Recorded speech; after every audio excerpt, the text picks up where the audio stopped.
Hey, what's up, everybody? This is an early Q&A plus a video. We're gonna do a video together. That's right. You know what that means? I mean, we've done this like 3 times already. The first time was last summer.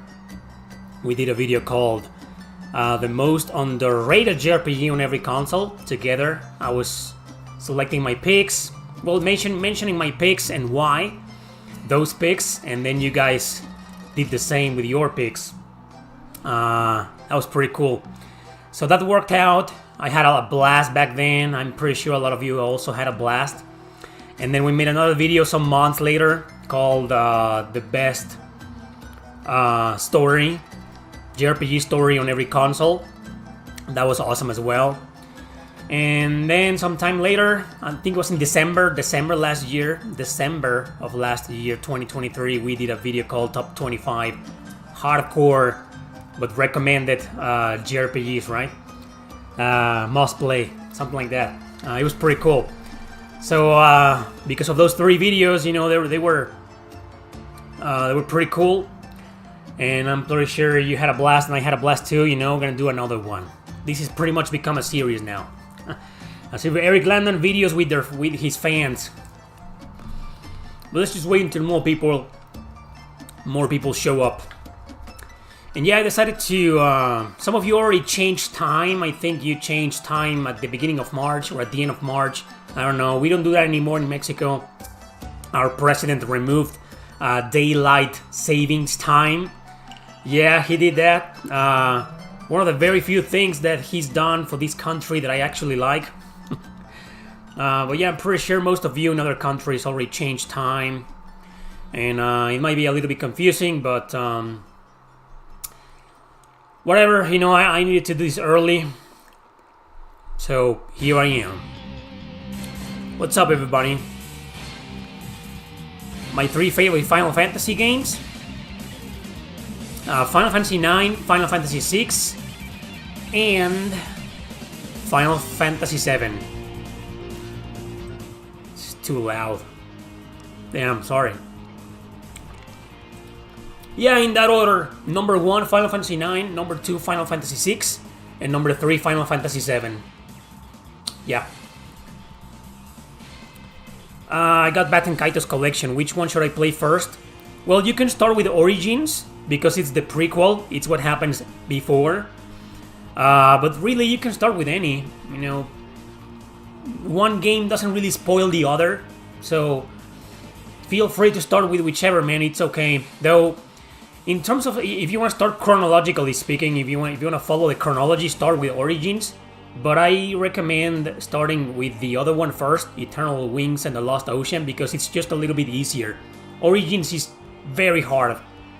So, it's just up to you, man. What you do.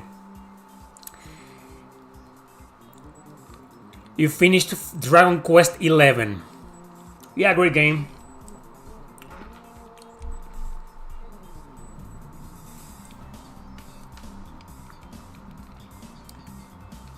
Hey, Donsk.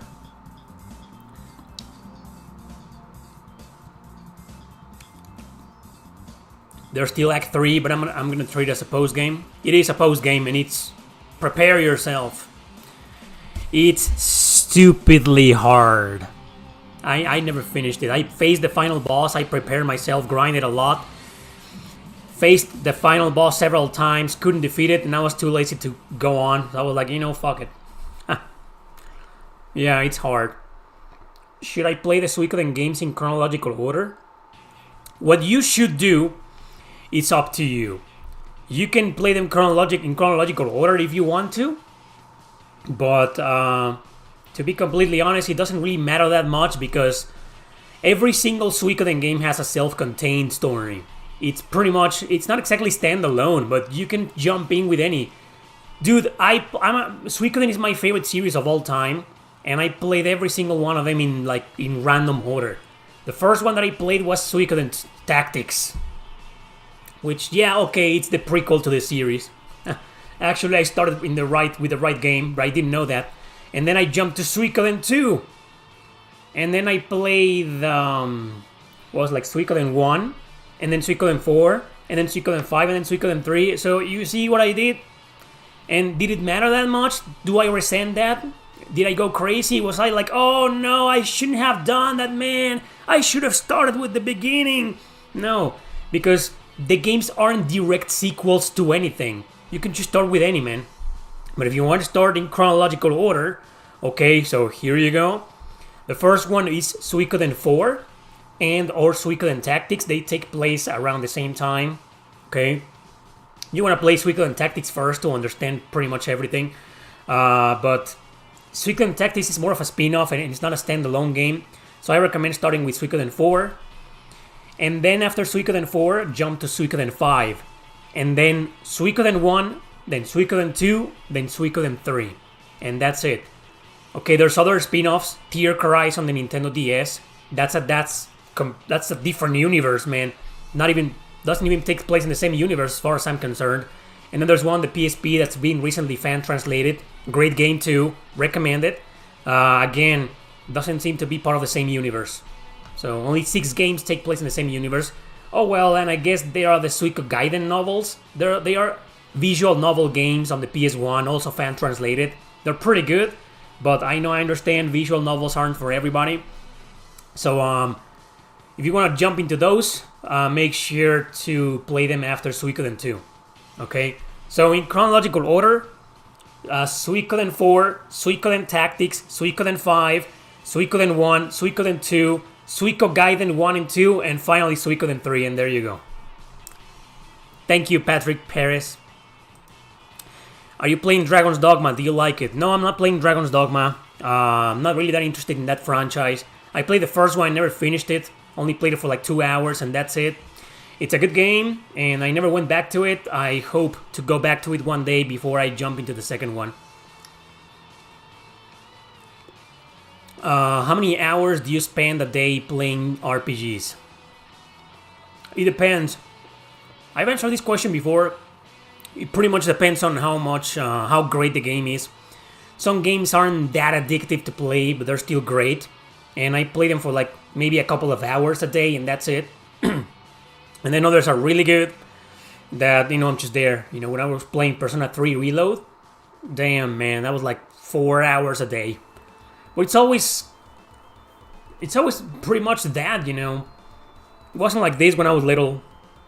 When I was in my teens or in my 20s, sometimes I used to play like 5, 6, 7 hours a day. That was fucking crazy, man.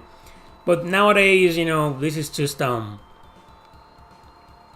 an adult. Gotta make a living, man. Welcome to the adult life. And yeah, usually my average is pretty much 2-3 hours a day. Not just RPGs, any video game. My gaming days, are like 2 or 3 hours, between 2 and 3 hours, more or less. Depending on the game.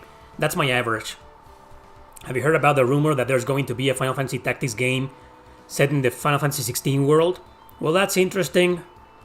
I wish we could get first a Final Fantasy Tactics remaster or remake, and then that one. But whatever the case, good. I mean, I think it's a good idea. But wasn't really the biggest fan of Final Fantasy 16, so. You finished Trails in the Sky first chapter and you were surprised by the final part of the game. Better than I expected. I told you. That's what I tell everybody. The thing that makes Trails in the Sky so great is the second half of second chapter. That, man. That alone is enough to say, wow. Fuck, amazing game. Right? That's how you fall in love with Trails in the Sky. Did you finish all Suikoden games? Every single one of them, including every single spin-off out there. It's my favorite series of all time, and I've beaten every single one of them, and some of them I've beaten multiple times. All the mainline games, every single one, all 5 of them, I've beaten them at least 2 times. Yeah,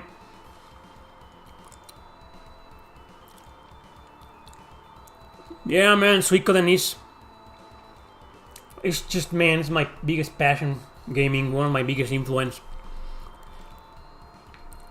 Hey guys, remember we're gonna do a video today, so don't leave. Don't click away, stay.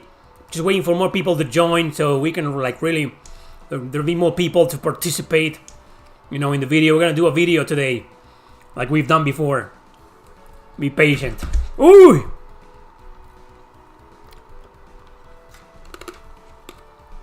Am I still here?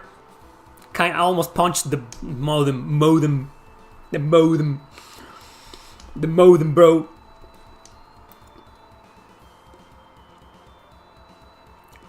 Wow, Dragon's Dogma 2 is full of glitches and bugs. Capcom, man. Those fucking guys. They don't give a shit. They release their games like that and they don't give a shit, man. Which Grandia do you like more? 1 or 2 based on the HD remaster? I'm always gonna pick Grandia 2 on any version over Grandia 1. Any version whatsoever, you know. I love Grandia 1, don't take me wrong, but Grandia 2 is just a special game, man. Yeah, it's such a great game. And actually I think it's better. In terms of remaster, for the HD collection, you know, I think the Grandia 2 remaster is a little bit better. Grandia 2 looks great, plays great, whatever, right? But it has, I just felt that the frame, for example, in Grandia 1, even in the PS1 version, there were these like frame rate issues whenever like you enter a new town and there's like the aerial shots, aerial camera views, you know, like they show you around, or for a certain scene or a certain dungeon, you know, and it lags, right? And that doesn't happen in Grandia 2, right? Grandia 2 still has a few hiccups, you know. If you were my streams on Twitch, you probably noticed that whenever Ryudo wins a battle and he throws the sword at the ground, he like lags for like a second. He pauses like, you better practice if you want to beat me, right? And he says that and he's about to throw the sword and he lags for like a fraction of a second. Okay, there's some hiccups in there, you know, but I feel like overall the performance of Grandia 2 is better than Grandia 1, but it's not like it's vastly superior, no. I mean, the difference is just they're bare bones. You can't go wrong with either version in terms of remasters, but they aren't the best remasters ever. Okay, don't expect them to be like, wow, no. Okay, so keep that in mind. But yeah, Grandia 2 over Grandia 1 any day for me personally. Hooflong 128, thanks a bunch, man. He says, I started playing Trails of Cold Steel last night on the PS4. Okay, I have purchased, thanks to you, first 2 on PS2, 4, and 3, 4 on the PS5. Oh, that's awesome, man. All physical. So far, the world building has been fantastic. Yeah, man, I mean, we talked about this before. Yeah. One of the best world buildings in JRPGs is the entirety of the Trail series, man. It's just ridiculously amazing, and there's a lot of detail in the lore, in the world, the continents, the countries, the cultures, the people, the politics, you know, it's just wow. Fucking wow. So that's gonna be great. I'm glad you bought the PS5 version thanks to my video. Nice America is gonna be very happy. That was their goal, to send me the special edition so I could unbox it and maybe convince people to buy it. Patrick again, thanks a bunch, man. Vampires are cool, but not too many in RPGs. What are your favorite vampires in RPGs? I made a top 10, you probably missed it because it's a topic not many people are interested in. And I just did it for fun to celebrate Halloween last year. Yeah, it was a failure of a video, but it was still fun to do, so check it out. Top 10 vampires in JRPGs. Check it out, it's there. It's a good video, it's a fun video. And there's some surprises in there. Oh yeah, thanks Gaming G. Yeah, I was just saying that, yeah. Yeah, it was a fun video, man. Hello, please remake Final Fantasy VIII.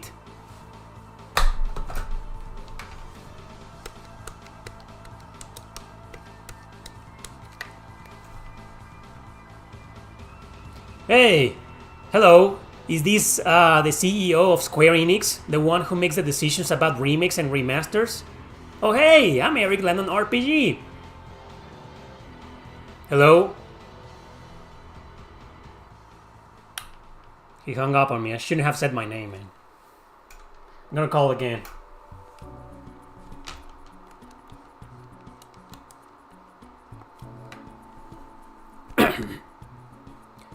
Yeah, hello? I want to talk to the man in charge of Square Enix, the one who makes the decisions about remakes and remasters. Who is this? This is John Smith, man. I'm a big fan of yours. we've worked before. I don't know if you remember me. John Smith, you know, Washington, D.C. Yeah, that John Smith, yeah. Who am I speaking to? Tetsuya who? Tetsuya Nomura?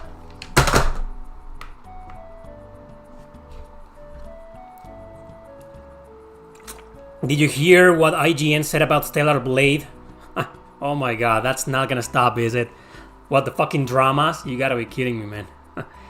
It's the same, you know, half of the reviewers and journalists and magazines and stuff are gonna say, oh, the game is offensive, it's misogynist, it's sexist and whatnot, then fuck it. And the other half of the world, the other half of reviewers and magazines and journalists and the press and whatever are gonna say the game is excellent, play it, strongly recommended, right?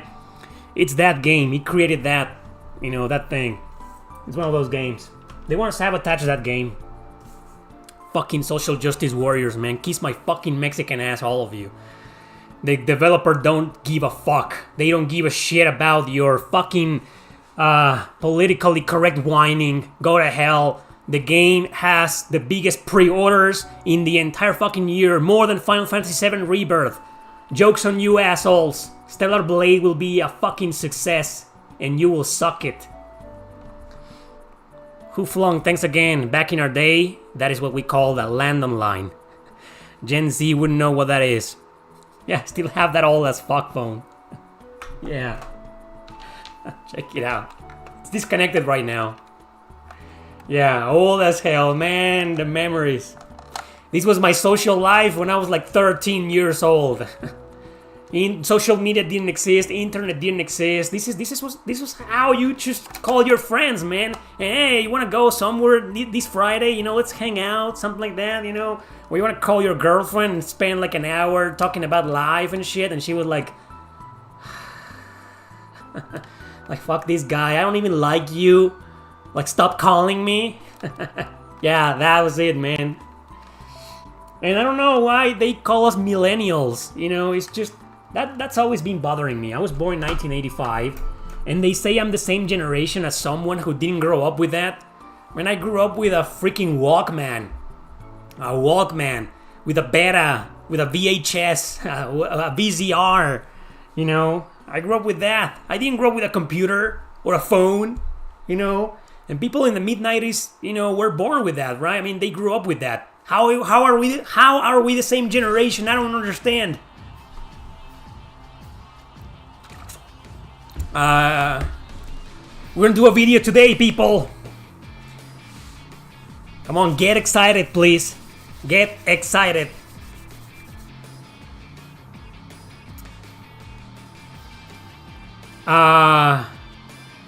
What's your favorite non-classic combat system in JRPGs? Wow, no, man. You know, there's a video called Top 25 Most Unique Battle Systems. It's pretty much a definitive edition. It's a remaster of a trilogy of videos I made in 2018. Wow, 6 years ago. Holy shit, it's been 6 fucking years, man.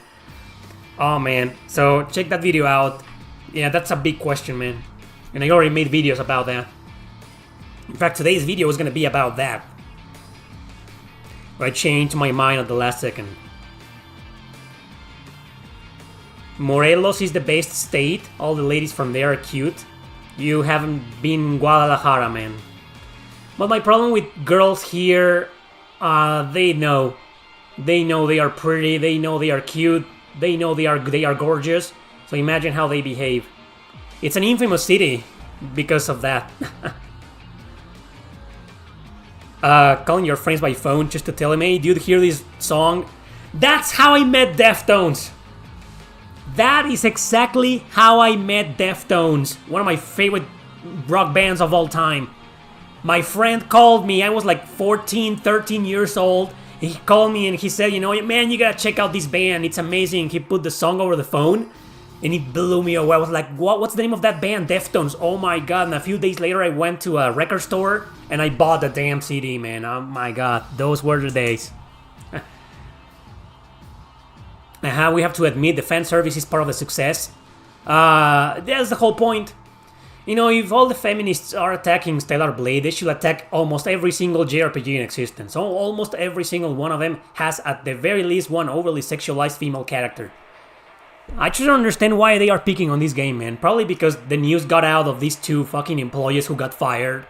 And then everybody lost their minds over that, you know? Because social justice warriors, PC babies, you know, came to the rescue. But yeah, I mean, the same can be said about any JRPG in existence, man. I mean, have you played... wow. It's pointless to give you examples. Pointless. Oh wow, Patrick and Who Flung. Thanks, guys. You guys are the man today. I crashed out on Trails of Cold Steel 3.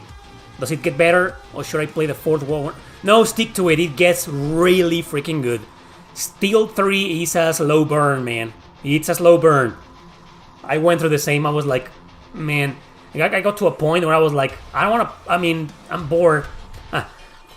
Stick to it, man. Trails of Cold Steel 3, the second half. Pretty damn good. Stick to it, man. You know what you should do instead? Just skip the side quests. Stick to the main story. Maybe if you want to rush it a bit, change to easy mode and just speedrun the game until it gets interesting. You could do that. I think a lot of people could do that, you know, with video games. If they're starting to get bored with a modern JRPG with difficulty settings and fast forward and fast travel, you know, all of those quality of life features from nowadays, a lot of modern JRPGs have. I think people could do that, you know, if they start feeling like a game is too boring or too slow. I mean, just do that, you know, forget about the side content, stick to the main story, play it on easy, and then when it gets interesting, change back to normal. And do everything, you know, it'll get you more excited. That's my tip, my advice for slow burn JRPGs. Yeah, that's a good one. You know, how should you deal with slow burn JRPGs or with slow JRPGs? Doing that. I mean, not every single JRPG is gonna have the same options. You know, if you go back to the past and play the PS2 JRPGs and below that, you know, you're gonna have to suck it up. Suikoden 5, I'm looking at you. Suikoden 5 is like this, you know. It goes like this. It starts up pretty interesting. You go into this town and there's something bad happening in there. And then you get a bit of a twist, but then... And it hooks you in. Hooks you up, right? But then you get back to town, you get all to watch all the scenes, you gotta visit your sister, the princess, and then... Wow, that gets boring fast, man. And then there's this mission to do some kind of pilgrimage to I mean, it gets boring. And then eventually you get to some other place that I'm not gonna spoil, and it gets interesting again. And then you go back and boring again. But then shit happens, and that's when it finally hooks you up. And you're like, it doesn't let you go. It's like, oh my god, blows you away from there. So, right? But in games like Suikoden 5, you can't just skip it. But what you can do is ignore the side content. I mean, there's barely any side content in the Suikoden games. The side quests are pretty much recruiting the characters, right? But what I'm trying to say is that all you should do in a slow JRPG, no matter the era, you know, is just focus on the main story and try to get there to the interesting part, to the climax as soon as you can. And that's gonna be a better experience. And the Trails series are known for that, you know, most of the Trails games are pretty slow. They're slow at the beginning, you want to get there, you're like, you see everybody praising them, and you're like, man, this is nothing special. I have a friend who played Trails in the Sky out of the hype, because of the hype, and he was like telling me, Erick, go to hell, man, this is one of the most boring RPGs ever, you know, okay, you didn't like it, you know, but you were expecting too much out of it, okay? Some of the Trails games are slow burn, you know, you need to stick to it, be patient, you'll get there, you'll get to the good parts, and trust me, the best thing you can do is do something like that, like play it on easy, or ignore the side content, ignore the side quests. A lot of the side quests in modern JRPGs, you can do them afterwards. Okay, it's not like if you don't do it right now, before chapter 2, you'll miss it. So, sure, there are still side quests like that, you know, but most of them you can do that like near the end of the game if you want to. So it's okay, man. Just take it easy with the game if you want to, or take it fast. Go fast. Fast forward the game, speed run it. And then once you get to the interesting part, voila.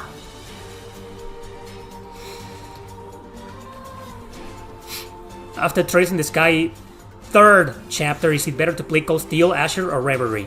0. None of those. Go with 0 first. 0 also pretty much concludes the Trails in the Sky trilogy. There's some unfinished business from the Sky trilogy, and they get concluded in Trails from Zero. Okay, so if you finish Trails in the Sky, the third jumps straight into Zero. I think it's important. Trails is one of those very few series that I think it's important to play in chronological order. Okay, Yakuza is another series, it's the same. You can't, God Eater, you need to play them in from the beginning in chronological order. Okay, so yeah, play Zero first. The bad thing about landline phones were we had to deal with the parents of our contacts, especially bad when yeah.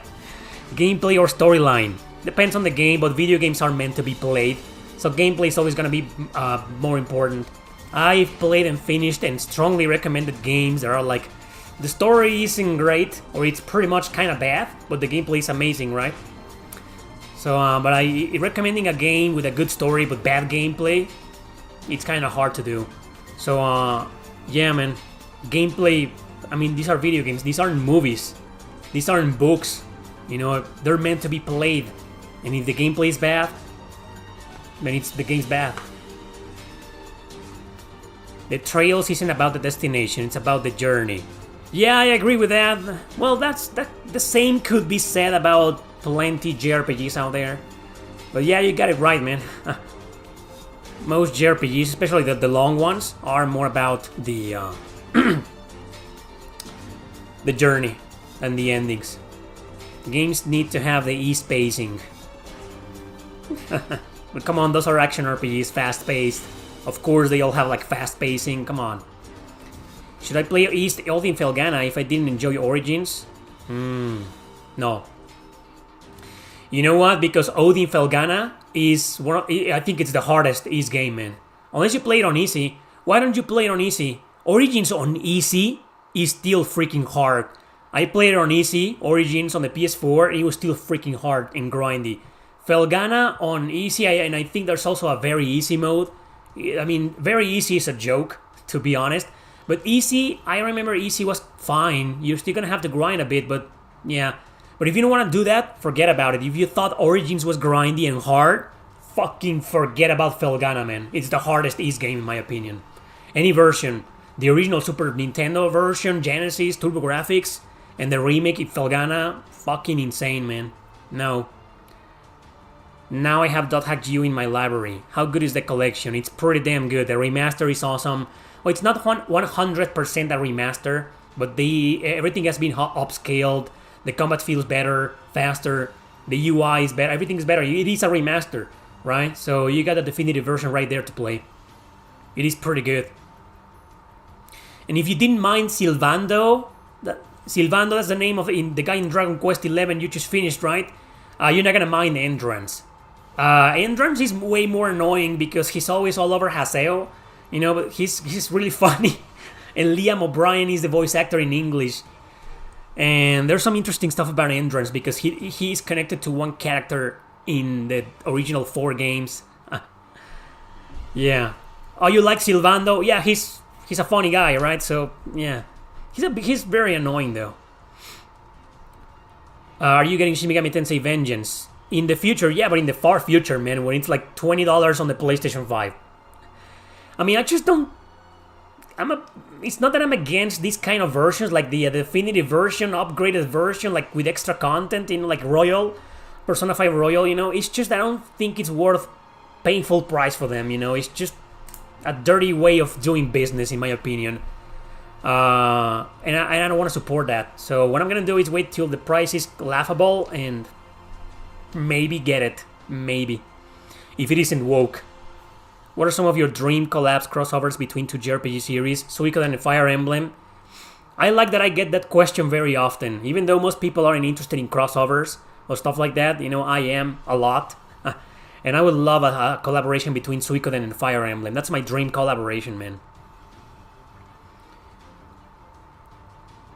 Playing Sea of Stars. Any thoughts? I only played the demo. Do you will use a Game Shark or cheat for play hard RPGs? No. Sometimes video games give you certain ways to cheat, which Therefore, it isn't cheating, because that was the intention of the developers, to give you something extra, a little bit of help, like an option. Hey, you don't want to deal with the difficulty? There's this option. Like take Monochrome Mobius, for example, or Yakuza Like a Dragon Infinite Wealth, or Shin Megami Tensei Nocturne, the remaster. They give you options to exploit the battle mechanics and level up faster and get money faster and make the experience easier. Because, for example, Infinite Wealth does not have any difficulty settings, okay? So you're gonna be stuck, obviously, with the difficulty as it is, and it's still a pretty challenging game. But there are ways around it. Star Ocean, the second story, is the same. Eventually you get to this arena, and you can just spend a couple of hours in there, and you'll be completely overpowered. You can beat the game on hard mode, and it's gonna be like if you were playing on easy mode, right? So, but to answer your question, I don't think I will ever. I mean, I've used guides before, guides with tips like, oh, to get this, do this, or to do that. This for this boss battle, use this, stuff like that. I think that's okay. Cheating, however, like Shark, like Game Shark and stuff like that, I've never used that in my life. Not because I'm against it, just because I never had one, a Game Shark or anything like that. And I think it's fun. I'm not against it, I think it's fun after you've beaten the game. Because if you use a Game Shark or a cheat code or something like that from the beginning of your playthrough, you're gonna get a different experience, right? Unless you use it for some of the hardest video games of all time, like, I don't know, let's go back to Ninja Gaiden on the NES or Battletoads. Maybe it will be more justifiable. But for RPGs, you kind of destroying the experience. It isn't meant to be cheated on. I mean, if you want to cheat, just grind. Okay, spend hours grinding or look up for tips online, something like that. I mean, it isn't cheating, it's just following advice. But using a Game Shark or something like that just to cheat and break the game from the beginning of your first playthrough, nah, man, I will use probably, I've never done this before, but maybe one day, I will use something like that for my second playthrough or something if the game doesn't have like a New Game Plus. A lot of modern games, not just modern, also games from the past, but mostly modern RPGs let you carry over your levels, your equipment, so you're overpowered on your second playthrough, so you don't need to do that, right?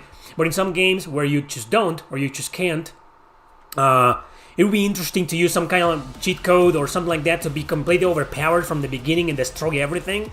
Yeah, it would be fun, but it's just not something that I will do on my first playthrough of any RPG in existence, And I'm also the type of guy who straight up refuses, and I've done this since my first RPGs, back when I played Chrono Cross and Super Mario RPG, which were some of my first RPGs, Final Fantasy IX. I refuse to look up a walkthrough unless I'm like, you know what? I have no clue where to go or what to do. I give up. I've tried my fucking best. I'm done. And then I look it up. So, yeah, don't cheat. Are you buying a Eukiden Chronicles? I don't know. I think I'm gonna get a review code from the company. Hopefully, I will. Anyway, did Final Fantasy VIII feel easy until the end? Well, yeah. We can talk all day. 90 people watching, almost there. I think we're gonna start the video in a bit. Just a couple of more questions and donations. Oh, you guys must be cringing sometimes. What was the question? I'm sorry, man. Final Fantasy VIII. We've talked about Final Fantasy VIII many times before because it's one of those games that confused a lot of people, including me. To me, it was an easy game because I just kept abusing the GFs, the Guardians, the summons, and I killed almost everything with them. And at the end, I got my ass kicked because some of the final bosses, I couldn't defeat them with that method. And I grinded, and it isn't a good idea to grind that game because the enemies level up with you, so it was pointless. Yeah. If you feel like you're broken in the game, you probably did some. You probably played the game as it was meant to be played. You got it right. A lot of us didn't. Do you have a favorite cover arts for JRPGs? That could be a good idea for a video one day, or something for my second channel. Maybe a stream or two. Showcase my favorite covers. Right now I can't think of any, but I really like Persona 3 FES. Aegis in completely white, I don't know. It's kind of minimalistic, but I like that style because it offers you some kind of mystery to it, some intrigue, some mystique to it, right? One of my favorite covers, but right now I can't think of any. Have you ever heard don't judge a book by its cover? I kind of do the same with video games. Like, I don't really care that much about a cover. I care about the content of the game. Your knowledge about JRPGs is amazing. Thanks, man. How do you have the time to play so many of them, and do you finish most of these games? I do finish most of the RPGs that I play, especially the ones that I like. If I don't, then I just quit. I don't force myself to finish games. I do force myself to play as much as I can of one before talking about it, even if I'm going to rant about it or not recommend it. But yeah, I finish most of them. And I have the time because first, it's my biggest passion, and I have this YouTube channel, so I have two good reasons to make time to play RPGs. I probably wouldn't have enough enough time to play them if I was doing something else, if I had a family. A third reason is because I don't have any kids. I'm not married. I'm single. I'm still single. I don't have any kids. So yeah, having kids and having like a 9-to-5 job or a full-time job, yeah, takes a lot of time out of you. Thank you, Michael Thornton. Said she just want to show you some support. Thanks a bunch, man. We're gonna do a video, man. Oh, that was your first super on a live stream. Well, welcome to the club of donators, super chatters. Patrick again, thanks a bunch. Do you think we need a Trails in the Sky remake? Yes, we freaking do, man. Remake. If they remaster it, that's fine. I'll take it. A remaster is fine of the entire trilogy. Please, Falcom. But a remake will be much better in the style of Cold Steel or Reverie or hell, even Daybreak. So people can choose between action and turn-based for the battle system. That's a genius idea. But yeah, remaster, remake, whatever. We need that fucking game in modern systems. Period. Did you finish Final Fantasy VII Rebirth? No, I don't even have it. Don't even have it. What was the first JRPG you ever played? Final Fantasy Legend 2. The Final Fantasy Legend 2 on the Game Boy. That was awesome. I mean, well, I played Zelda 2 when I was a little kid, but I don't think of it as an RPG. So that was much. If you do, then that's, I guess, my first RPG. Well, my first like true RPG, Final Fantasy Legend 2 on the Game Boy, which is basically Saga 2. 81 people watching, man, people left. They're like, oh no, I gotta keep waiting for the video. I joined for the video, Eric. What the hell? You're wasting my time. So I'm not gonna keep wasting anybody's time anymore. A few more minutes and we'll start. What's your favorite JRPG sword style? I have no idea how to answer that, man. There's so many swords, man, in JRPGs that I have no idea. Can I pick Oswald from Odin Sphere? I just love fighting as Oswald and then transforming into Shadow and the claws and no more sword. Well, he fights with a sword in his regular form, so that. Which JRPG series do you like the least? Well, I guess I made a video called Top 10 JRPG series I can't get into. Check it out. And you got series like Kingdom Hearts, the Souls, Dark Souls, Etrian Odyssey, Hyperdimension Neptunia, series like that.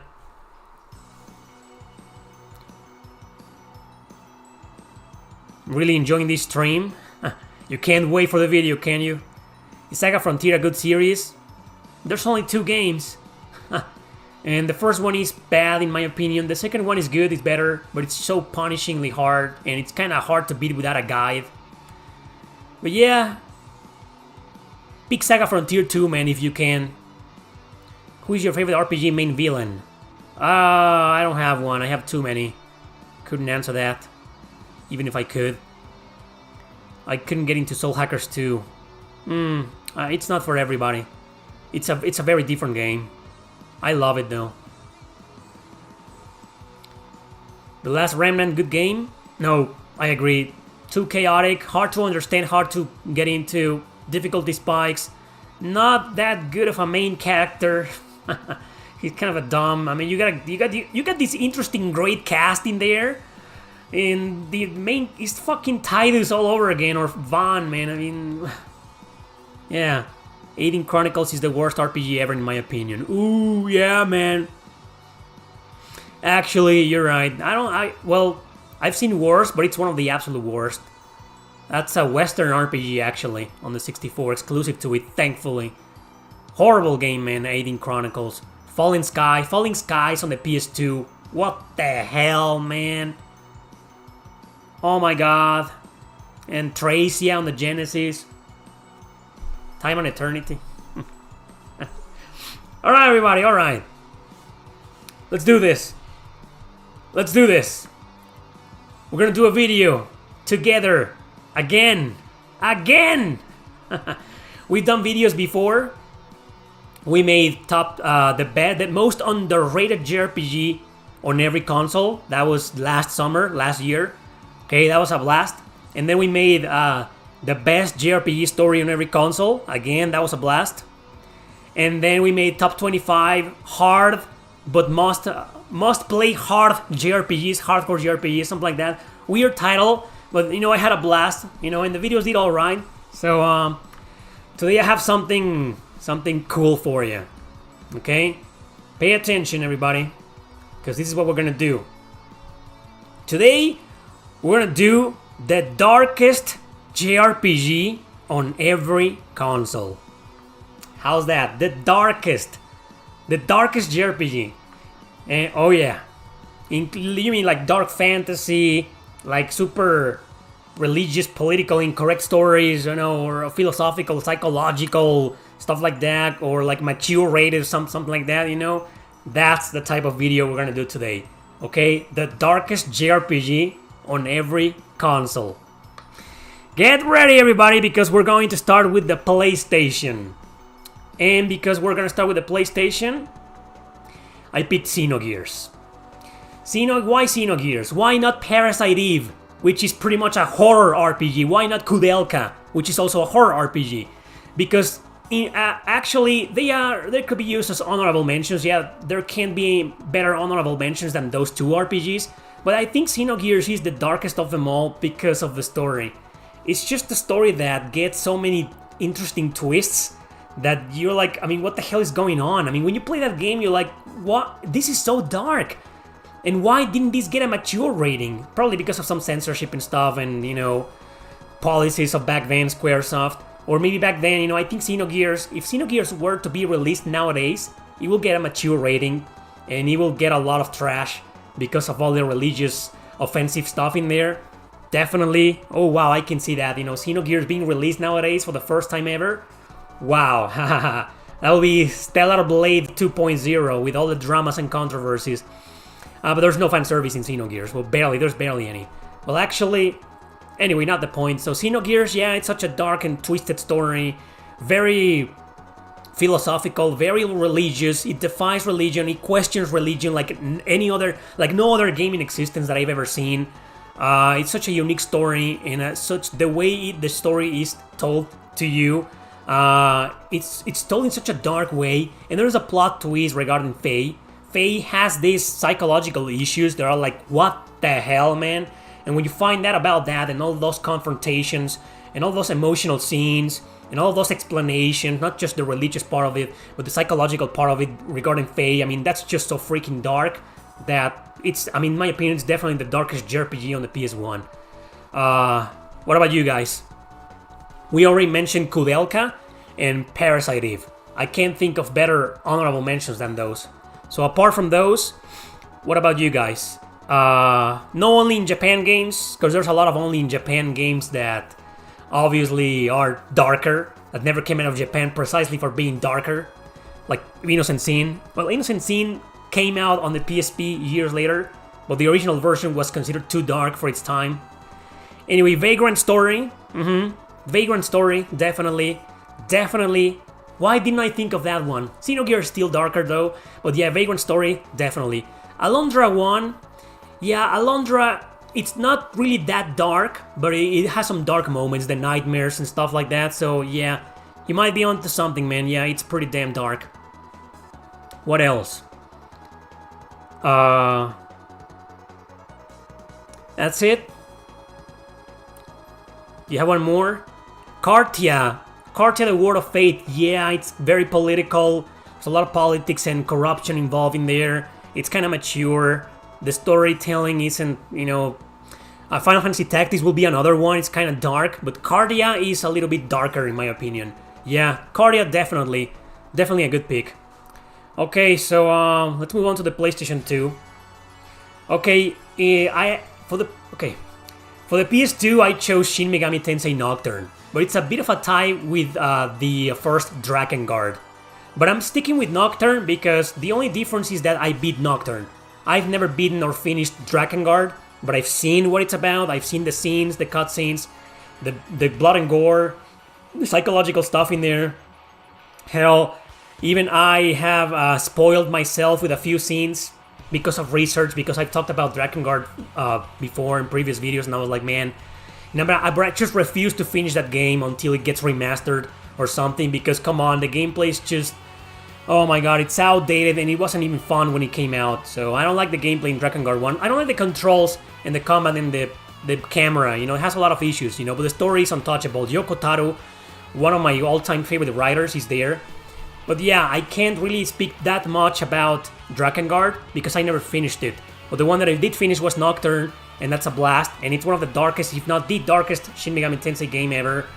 There's gotta be others that maybe never came out of Japan, but Nocturne has a way of handling the storytelling in a specific way that doesn't get too sidetracked with friendship dialogue or meaningless cheat chat, stuff like that. And this territorial dispute between the demons is pretty interesting, and how it's handled, I think it's so pretty much. Well, this is a game that kind of represents a bit of a metaphor, kind of represents a lot of turf wars in real life, a lot of territorial wars, a lot of political corruption in there, and how human emotions always end up getting the best of you when you're in a position of power, right? And that's the beauty of Shin Megami Tensei Nocturne. It plays around with that masterfully, and it does such in a dark way. And I don't want to spoil anything, but take a look at the main antagonists, who are the main antagonists in Nocturne. I mean, we're talking about the devil himself, it's mind-blowing. And when you talk to these characters and you see another side of them, these wise people, these wise characters in Nocturne, you gotta get a different perspective on religion, just like in Xenogears, like a different perspective. It's another game that questions religion, questions beliefs, questions cultures, society. It's a wonderful game, man. But yeah, Drakengard, the first one, it's my biggest honorable mention. Okay, so what about you guys? Persona 3, definitely. Persona 3 is one of the darkest Persona games. Digital Devil Saga, absolutely. Anything from Shin Megami Tensei from that era. Even the Raido Kusunoha games are a bit dark, but not as dark. Digital Devil Saga is definitely ridiculously dark. I think Nocturne is darker and I like it more, but Digital Devil Saga is just GOAT, man. Why would you mention La Pucelle Tactics? Because it does have some heavy religious themes, but it's mostly played for laughs. Okay. Okay, I respect that, but La Pucelle Tactics... Oh my god. Persona 4? Okay, yeah, I mean, because of the murders and... Yeah, it's dark. It's dark, alright. Shadow Hearts. Thanks for bringing it up. I was like, I'm just waiting for someone to bring up Shadow Hearts. Absolutely, yeah. Probably my number 3 darkest JRPG on the PS2. Final Fantasy 12? Yeah, because the story is more mature. Forget about Van and Penelo, the protagonists. Those guys suck. But if you focus on the real main characters, Bosch and Ash, and their political stories, and the judges, yeah, I agree with that, Definitely Final Fantasy 12 is not as dark as Shadow Hearts or Drakengard, but there you go. Did someone mention Valkyrie Profile 2? Yeah, it's definitely dark, absolutely. Yeah, great honorable mentions, great mentions, guys. Someone mentioned the Star Ocean games. Well, you mean like Star Ocean Till the End of Time? Xenosaga. I mean, if we already mentioned Xenogears, Xenosaga is kind of just as dark. A lot of psychological themes in there, religious. Yeah, Xenosaga, definitely. The entire trilogy, pretty damn dark. Moving on to the PlayStation 3, I got Drakengard 3. I mean, come on, anything from Yoko Taro. If it wasn't that, it was gonna be Nier. Okay, but Drakengard 3, sure, it's a bit of a comedy, but there's also a lot of madness in there, a lot of darkness and blood and gore and political incorrectness, and it's just the character's personality, what she says,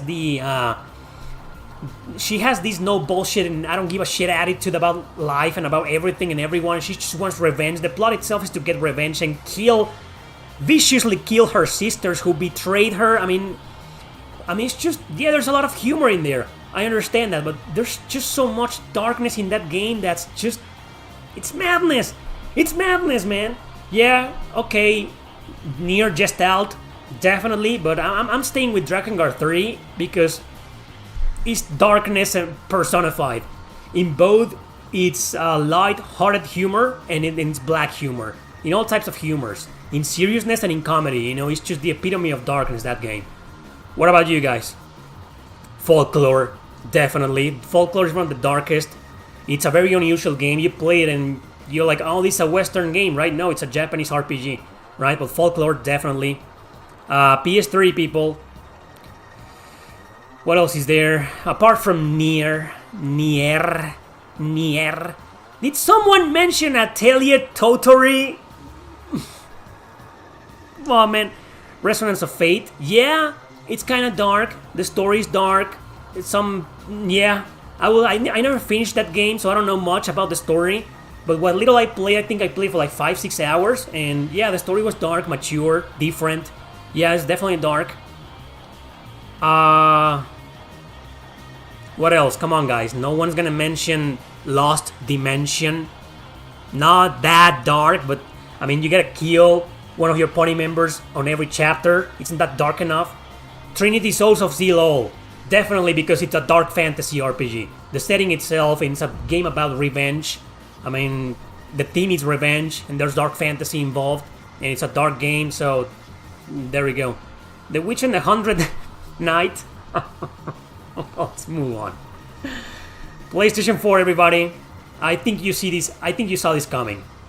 For the PlayStation 4, obviously I'm gonna go with Death End Request 2. I mean, you can't beat that. PlayStation 4 has a lot of dark JRPGs, more than the PS3 and the PS2.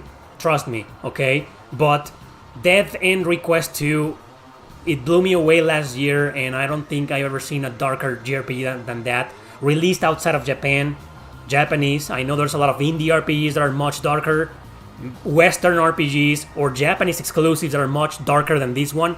But out of all the ones that I played, officially localized outside of Japan, Death End Request 2 is the GOAT. It kills everything. It puts every single other JRPG to shame. I mean, it's a horror RPG, and horror not in the survival horror like in Resident Evil or Parasite Eve, no. Horror as in some horrendous things happening there. Torture, sacrifice, murders, killing. Oh wow, the beginning of the game, man. I can't show it to you guys, you know, because it offends YouTube. But the beginning of the game is like, you play the game and 5 minutes later you're like, what the hell am I playing here? What the hell? Is this really an RPG? What about you guys? Tales of Berseria. Yeah, one of the darkest Tales game, up there with Rebirth. But I haven't played Rebirth. But yeah, Tales of Berseria, definitely.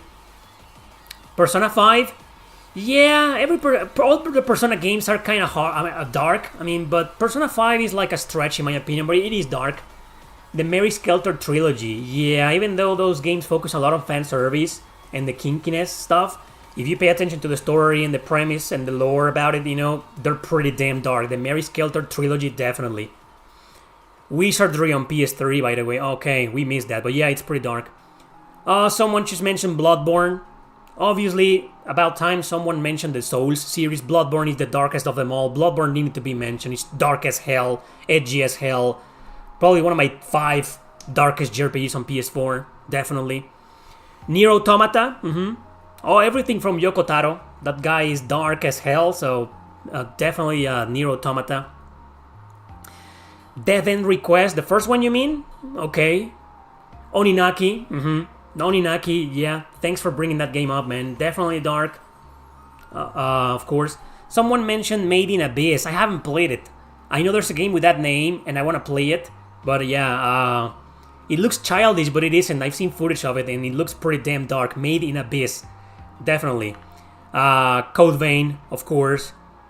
Obviously, Neo. I'm not sure about Neo because I've never played it, and I'm not sure if it's an RPG or not, but I guess it counts. If you say it's an RPG and if you say it's dark, then it's dark. Dark Souls 3 is darker, but Bloodborne is more garish. Oh, I didn't know that. It's not East 9. It's not a stupid answer. It's probably the darkest East game in the series. You know, up there with Felghana. I think East 9 is dark. There's a lot of darkness to it, and when you get to the plot twist and you realize what's really going on, it is pretty damn dark. I don't think it's a stupid answer, man. East 9 definitely. It's a pretty dark game. And finally, Soul Hackers 2. Okay, yeah, it's pretty damn dark as well. Yeah, enough honorable mention. Let's move on to the PlayStation 5. We're gonna get some of the same honorable mentions because some of the games are on PS4 are also on PS5. My PS5 answer is going to surprise you. I picked Yakuza Like a Dragon. Sure, there's a lot of comedy, and Ichiban Kasuga is a funny guy, and there's a lot of light-hearted nature in that game. But pay attention, I mean, it's a mature setting. Yeah, I mean, there's a lot of crime in there, a lot of alcohol and smoking and drugs and brothels. Talk about all the adult life, you know, in the streets. I mean, you play in a world. The game's called Yakuza. Yakuza, these are the criminals in Japan, right? It can't get any darker than that. Yeah, I know it's it's like a dumb answer, you know, but play the game, and if you leave, it's like Drakengard 3. Leave the comedy aside and focus on the darkness of Yakuza Like a Dragon. It's like, what the... I mean, there's barely any RPGs like that. Sure, I may be cheating because the game isn't really anime style and it's part of a series that's not really an RPG series, with the exception of this one. But I don't give a damn. I think the game's pretty damn dark, and it's one of the best games on the PS5. So there you go. That's my argument, man. What about you guys? PlayStation 5. Don't mention PS4 games. PlayStation 5, stick to PS5. Someone said Final Fantasy 16. Naturally, it's supposed to be a dark fantasy RPG. Undernauts. Wow, I wasn't expecting anybody to mention that game. That's a dungeon crawler in first person with some horror elements. And that was gonna be my pick. Actually, I was like, man, yeah, but I never finished it, so I was like, nah, I'm gonna stick to the one that I really know, which is Yakuza. But Undernauts, definitely, man. Digimon Survive, yeah, surprisingly dark for a Digimon game. Thanks for bringing it up, definitely. Scarlet Nexus, yes, it's a pretty dark game. It is. It's kind of dumb to overlook it, you know. I think it's one of those games that pretty much it's kind of horror-like, you know, the monster design, the creature design, it's very horrible. So yeah, definitely Scarlet Nexus, man. Come on, Persona 5 Tactica, I have no idea, man. I have the game, but I haven't played it. Redemption Reapers, of course. Of course. Okay, and should we move on? Yeah, I think that's it for the PS5, right? Don't mention Western RPGs, come on, guys. And we were not counting games that got ported to the PS5. Alright? Omori? Is that on PS5? Isn't that on Switch and PS4 only? Omori? I know the game, I haven't played it, but I think that's not on PS5. I could be wrong, though. If it is, I'll add it to the video. But if it isn't, you know, I'm gonna have to remove it. Anyway. Alright, so let's go back to the PSP, man. For the PSP, I chose Valkyrie Profile. Because I didn't pick it on the PS1, it's gotta be here on the PlayStation Portable.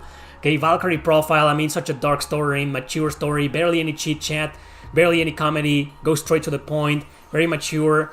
It's a dark fantasy game. Sure, it's based on the Norse mythology and stuff like that, but you got a lot of demons, a lot of some vampires are in there. There's a lot of dark fantasy in there. Some creatures, you know, devils and shit like that.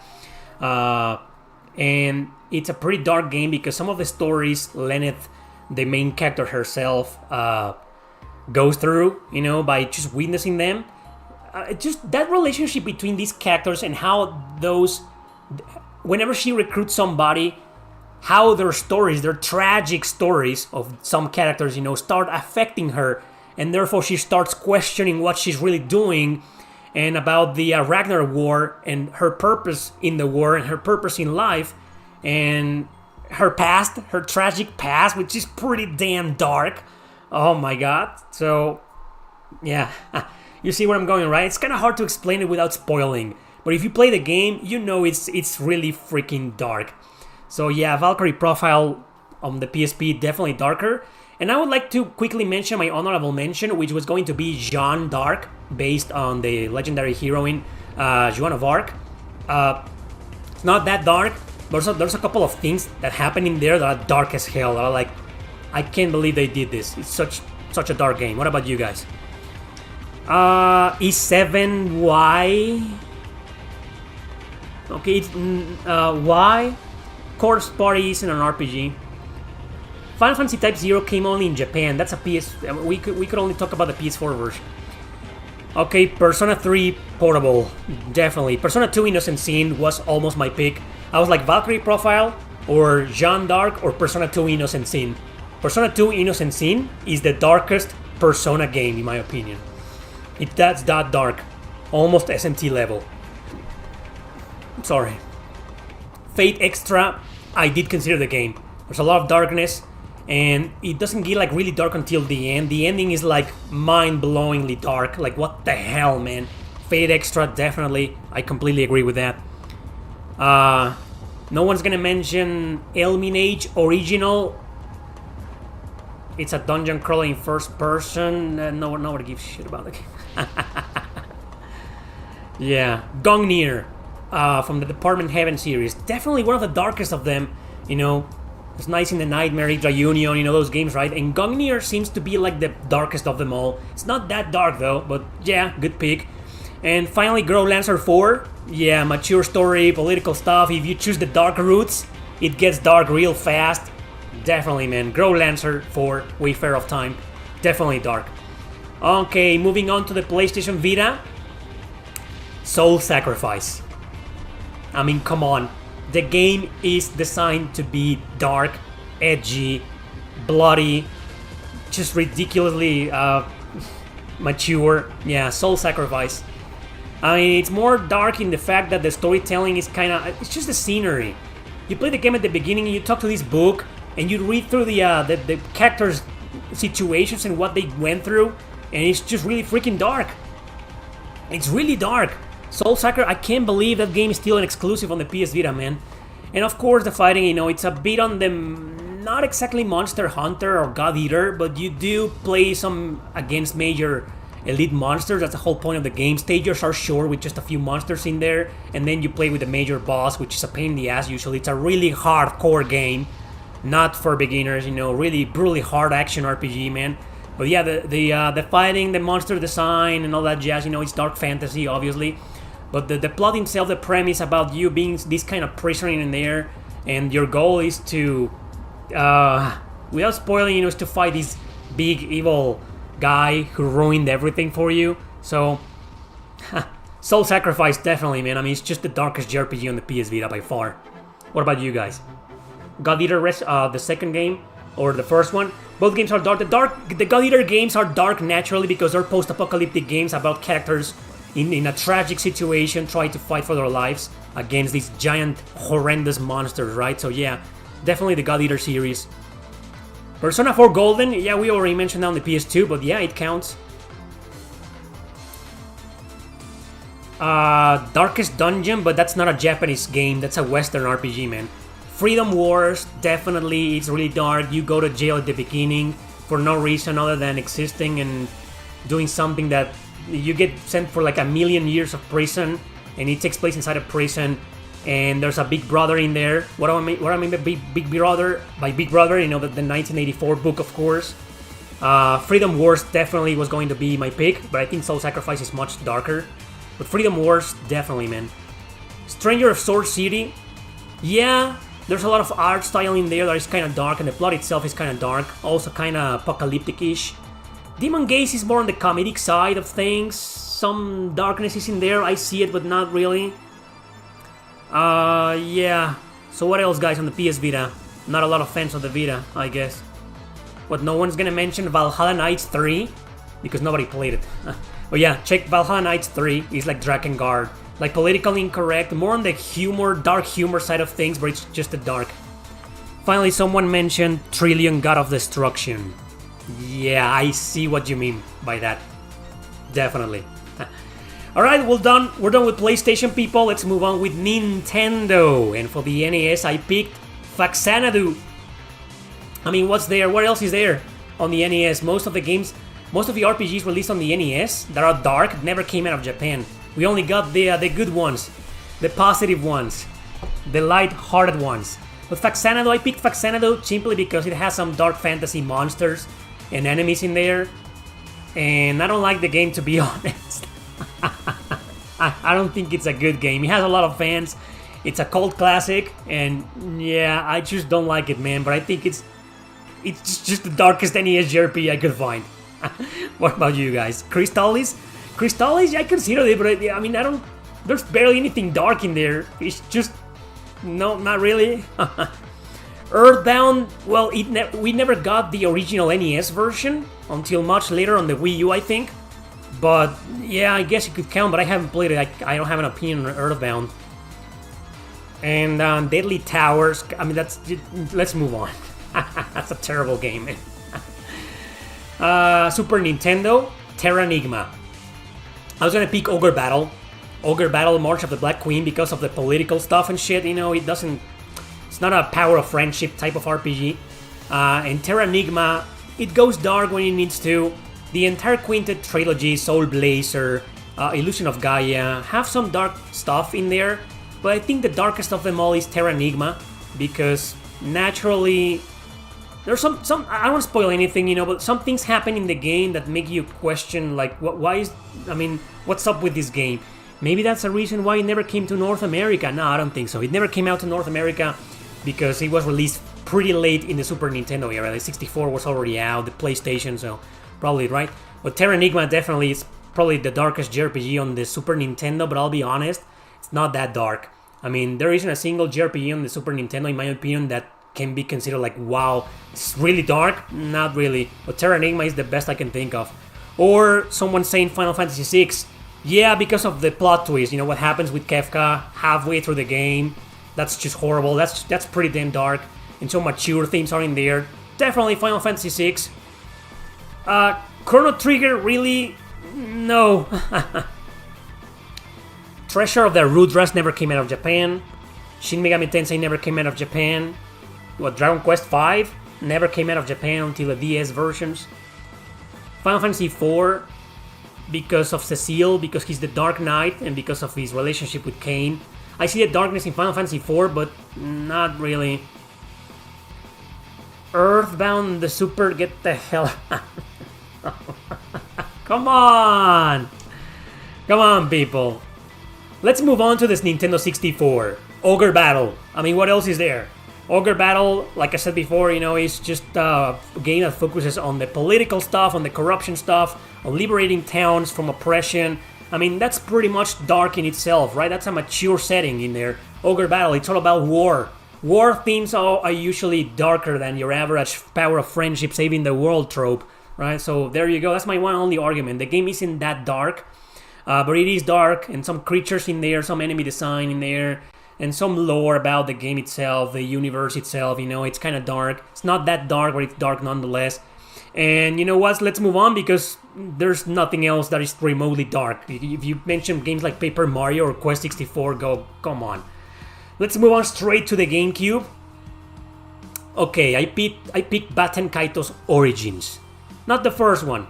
Sure, the first one has this plot twist that's famous, right? You know, but not really. I don't think the first game is that dark. Origins is darker, much darker.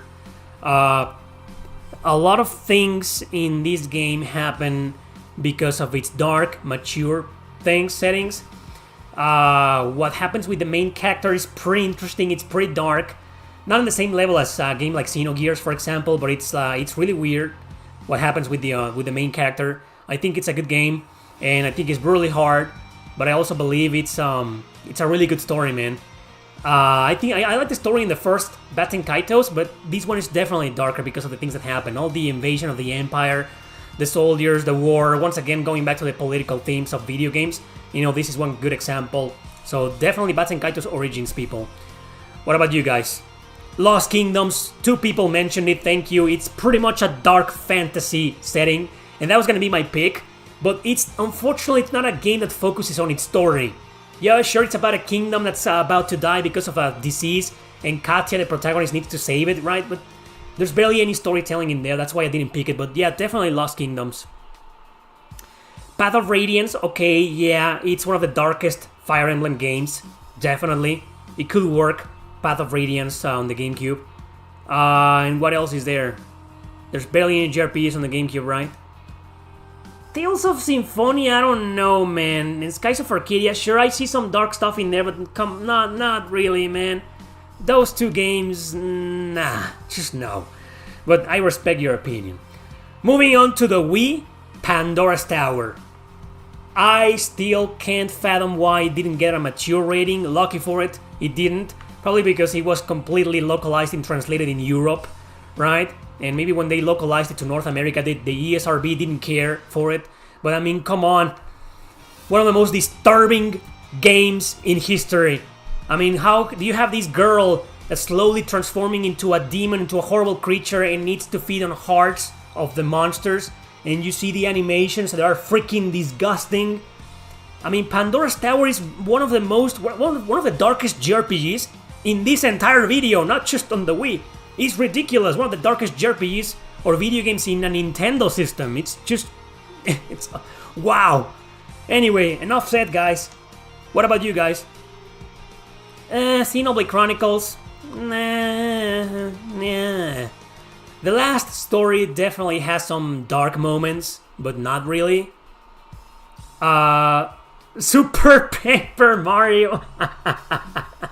Some of you just can't resist the trolling, huh? Oh, man. I don't consider Fragile Dreams as an RPG. I know some of you do. I respect that. So, yeah. RPG or not, it's a pretty dark game. It's a little bit of a survival horror game. A little bit. You got the ghosts in the darkness, and you gotta play with a lantern, and yeah, I see why. Fragile Dreams is definitely a dark game. I just don't consider myself as an RPG, but I get it. And Arc Rise Fantasia, for sure.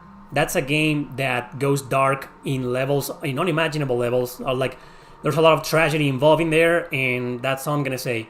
So, definitely, man, Arc Rise Fantasia needed to be mentioned. Thanks. Alright, moving on to the Wii U. What the hell is on the Wii U other than Xenoblade Chronicles X? And I haven't really played it. I only played it for half an hour. But from what I know, it's one of the darkest Xenoblade games. But I wouldn't know. Can't comment on it. Should I pick Revenant Saga instead? It's a Kemco RPG that's about revenge. But even though it's about revenge and it has some dark themes into it, it's a pretty light-hearted game. So maybe not really. Maybe I should have picked it instead. But Xenoblade Chronicles X is a better game. And that's it. Let's move on to the Switch. For the Switch, okay, Reapers. Redemption Reapers, man. Naturally, I think it's a dark fantasy setting. Horrible things happening there in the beginning. The entire game, the colors, the visuals, the animations, the blood and gore. You know, there's barely any gore, but there's a lot of blood in there. Yeah, definitely Redemption Reapers. So that's my pick. And I'm not going to go into detail because I've covered that game to death. And I know you guys are tired of seeing me talk about it. So there you go. Redemption Reapers. What about you guys? Someone says Other Side, but that's an indie RPG, I think. And I don't think it's Japanese. Okay, Shin Megami Tensei 5. Naturally, it was either Redemption Reapers or Nocturne. It's also on Switch. Or Shin Megami Tensei 5. Naturally, SMT, one of the darkest JRPGs. It's not as dark as other SMT games in the series, but it's dark nonetheless. Xenoblade Chronicles 3, definitely. Thank you for bringing it up. The things that happen in that game are like interesting, to say the least. Some spoilers in there. The theme itself, you're right, the theme itself. You got these characters fighting each other, you know, from different factions because they were told to fight each other to death and hate each other, right? I mean, I always say this, you know, politics nowadays are pretty well represented in Xenoblade Chronicles 3. And of course, Death End Request 2, 1 and 2 are also available on the Switch. If I didn't pick Death End Request 2 on the PS4, then I was gonna pick it on the Switch. It's also on Switch. The Switch version is the inferior version though, but yeah, definitely. What else? Omori. Okay, it's that game again. I want to play that game so bad. But I haven't seen it for a good price. I will though, but I've heard that the game has some dark themes to it. Definitely Omori, man. Thanks for bringing it up. Anything else on the Switch you guys want to bring it up before we move to something else?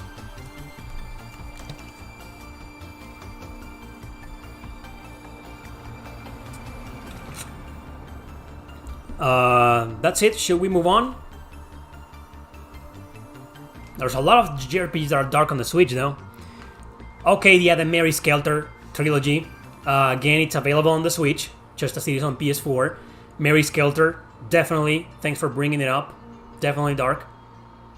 I think that's it. Let's move on with the Game Boy / Game Boy Color. I'm not that knowledgeable in those systems, so I'm putting them together. So I picked Demon Slayer. That's called Revelations the Demon Slayer. It's pretty much part of the Digital Devil Children arc, I think, of Shin Megami Tensei. Unfortunately, it's a bit of a game for beginners, and it's not as dark. It's one of the less dark Shin Megami Tensei games, but what else is there, right? I mean, it's gotta be that one. And no need to explain it. It's a Shin Megami Tensei game. You recruit demons, you fight demons, you blah blah blah. I mean, come on. Needs no explanation. Every Shin Megami Tensei game is dark by nature. So what about you guys? Game Boy, Game Boy Color. JRPGs that came out of Japan. Okay. Okay. Come on. No one's gonna be able to mention anything.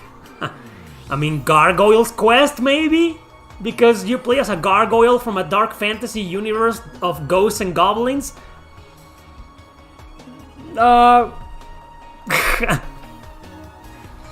Come on.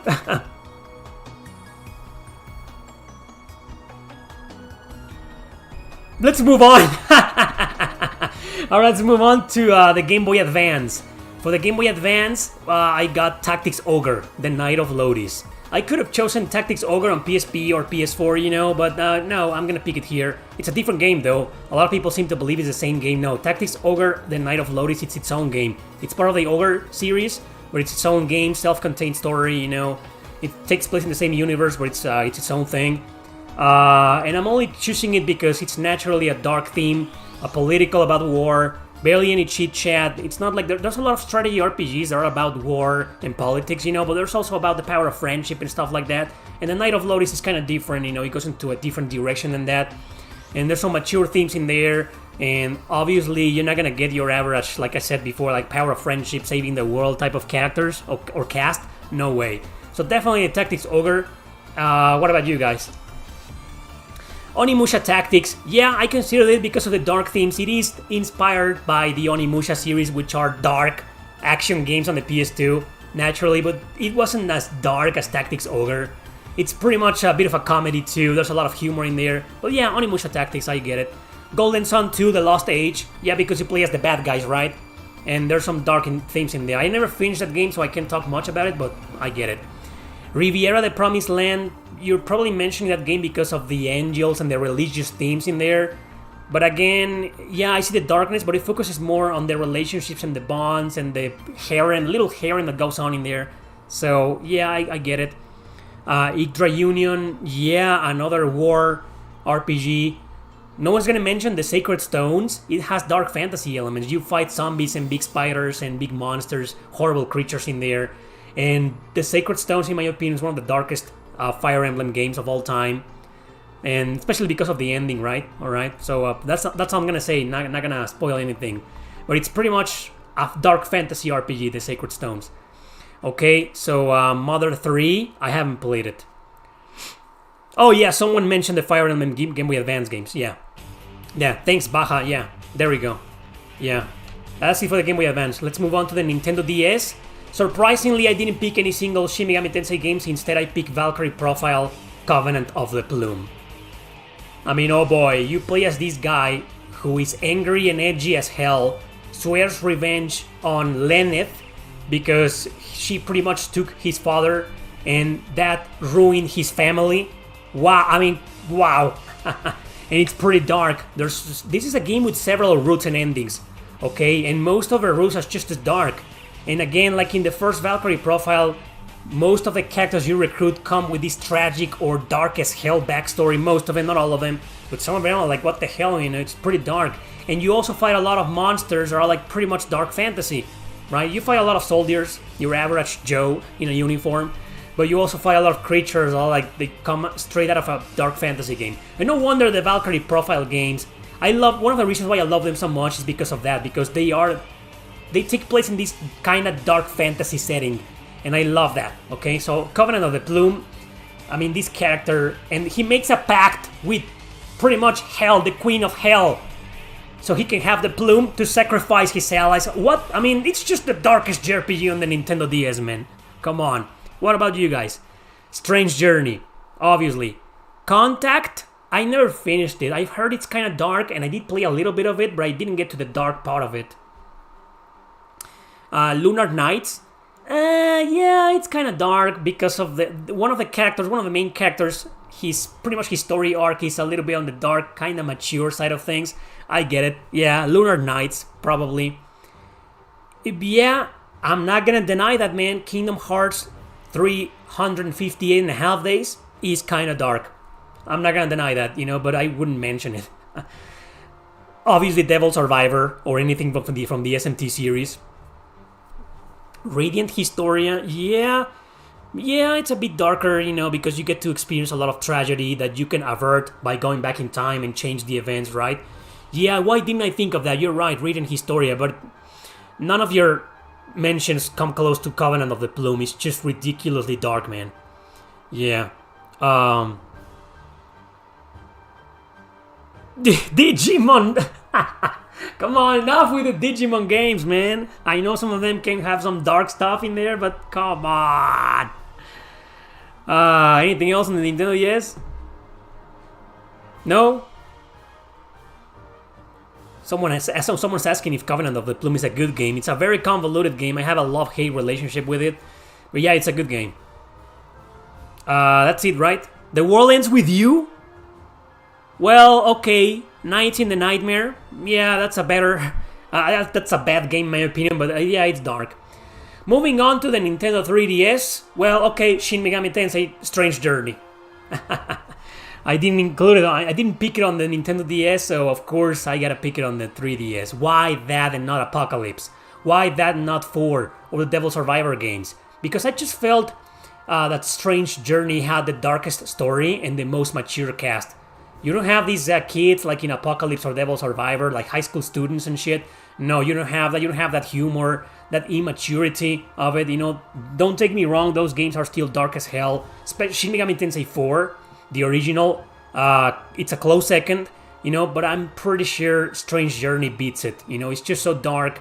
Not a lot of humor. Most of it's mature stuff with soldiers going into unknown territory in the Antarctica. So it has a lot of mysteries, a lot of horror elements in there happening there.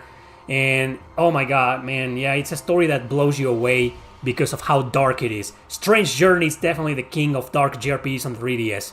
What about you guys? 3DS, okay? So besides the SMT games, which are obvious, Etrian Odyssey Untold. Can't really comment on it because I barely touched it, you know. I played the original, that's a remake of the original game on the Nintendo DS, and I wasn't a fan of the series, so... Stella Glow, come on, no, man. I see what you mean because of the witches and stuff, you know, and some things that happen in there, but no. Fire Emblem, which Fire Emblem? If you say Fates, I'm gonna throw myself out the window. Well, Awakening has some dark fantasy elements, you're right, you fight zombies, just like in Sacred Stones, you know, there's a lot of darkness in there.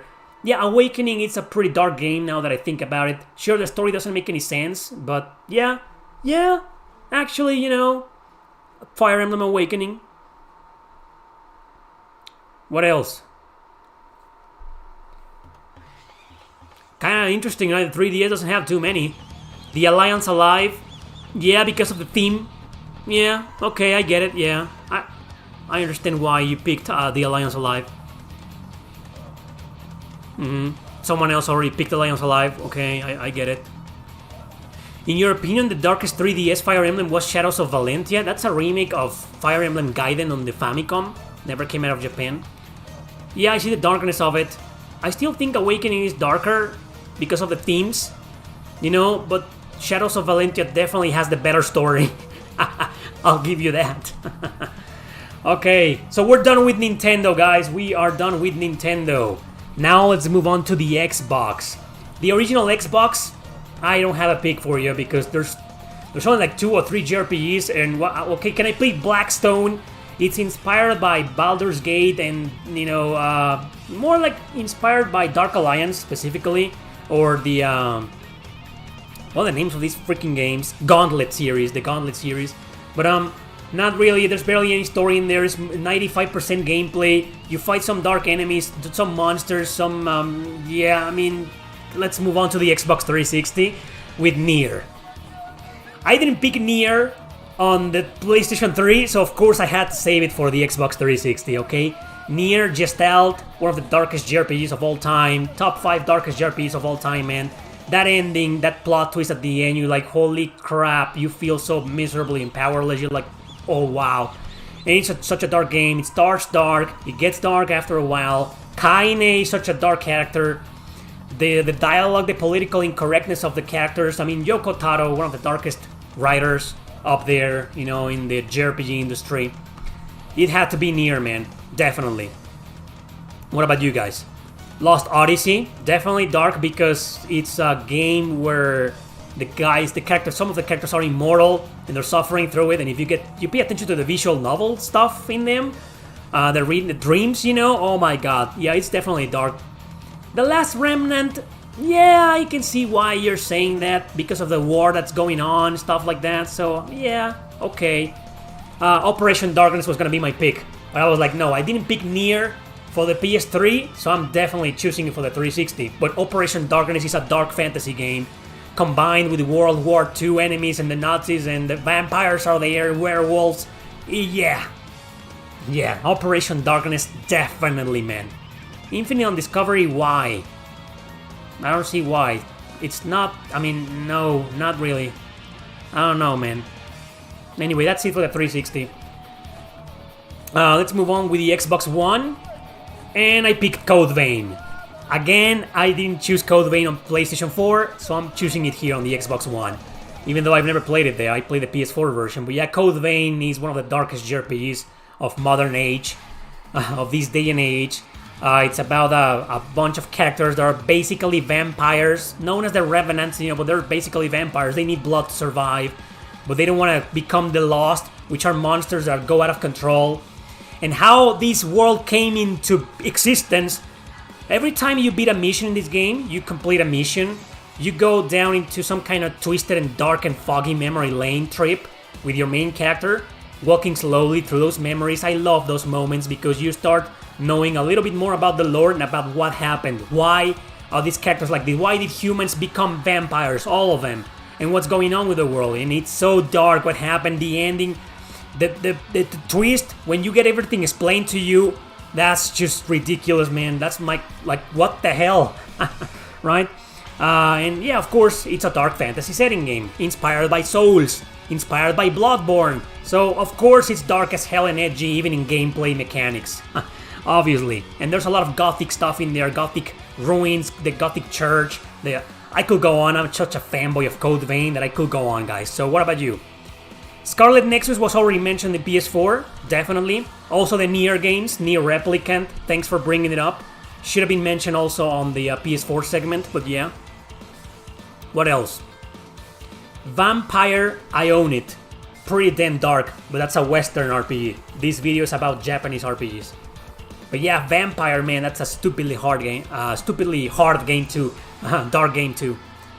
Fuga Melodies of Steel, it's also available on Xbox One, you're right.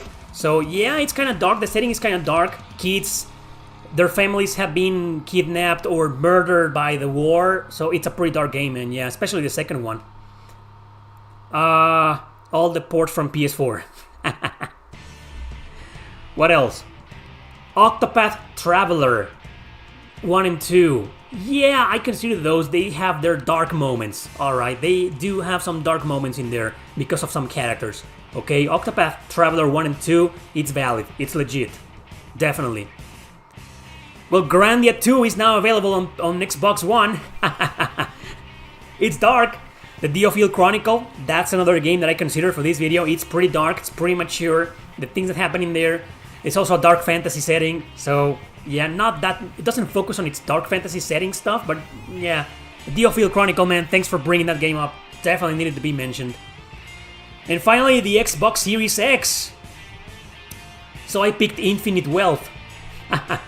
It's also available on the Xbox Series X, right? I mean, Infinite Wealth is just the direct sequel to Yakuza Like a Dragon. Direct sequel, okay? You need to play the first one to understand this one, or you're gonna get massive spoilers. But you also get massive spoilers about the entirety of the Yakuza series that you probably didn't play, just like me. Yeah, same reasons as before, guys. This is a game that takes place in a world of crime. There's a lot of guns and violence and smoking and alcohol and drinking and drugs and prostitutes, and you know what I mean, right? I mean, this is a politically incorrect game, and it doesn't get any more incorrect than these games. Yakuza, the Yakuza series, one of the, yeah. Infinite Wealth, that's my pick. What about you guys? On the Xbox Series X, anything that we didn't mention? Don't cheat! You can't just pick games that are available on Xbox One if they're not on Xbox Series X. Just because you can play them on Xbox Series X doesn't mean they were developed for it or released for it. So there you go. Persona 3 Reload? It's on Xbox Series X, I didn't know that. So yeah, I guess. This is the third time we're bringing Persona 3 to the table. Okay, so Persona 3 Reload? Dragon's Dogma 2 maybe? You know, Dragon's Dogma 1 was pretty dark. We should have mentioned that in the PS3 segment and PS4. But yeah, I haven't played the second one, but if you say so, then okay, Dragon's Dogma 2. It is a Japanese game after all. Even though the graphics are like Western-ish. Anyway, so yeah, that's it for the Xbox. Let's move on to Sega. Master System. Oh my god, Phantasy Star. Simply because the plot is about revenge. The protagonist's character gets killed at the beginning by this emperor, and she swears revenge and starts a quest just to kill him. Sure, you play the game and you beat it and you're like, it isn't dark really, you know, but what else is there? What the hell else is there? On the Master System, most of the dark JRPGs never came out of Japan. So, there you go. Moving on to the Sega Genesis. You'll be surprised I picked Light Crusader, just because it's a bit of a dark fantasy setting.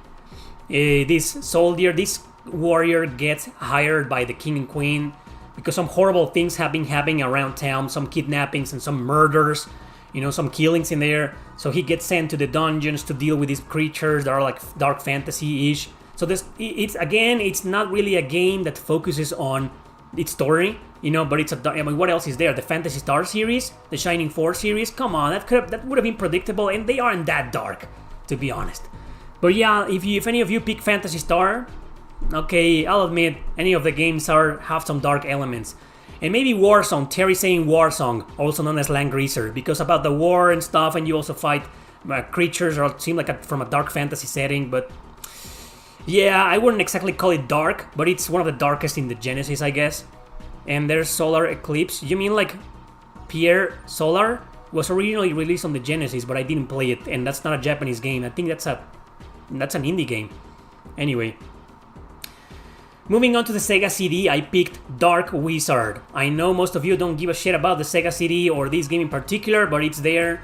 Has some dark fantasy stuff. It's a dark fantasy setting after all. It's not that dark, and again, it's not a game that focuses on its story. It's just about the campaign of a certain character. You pick between 4 different characters, and then you go on with their quest, and some of them are darker than others because of revenge and some conspiracy and some backstabbing in there, you know. Yeah, so Dark Wizard's definitely the Sega CD.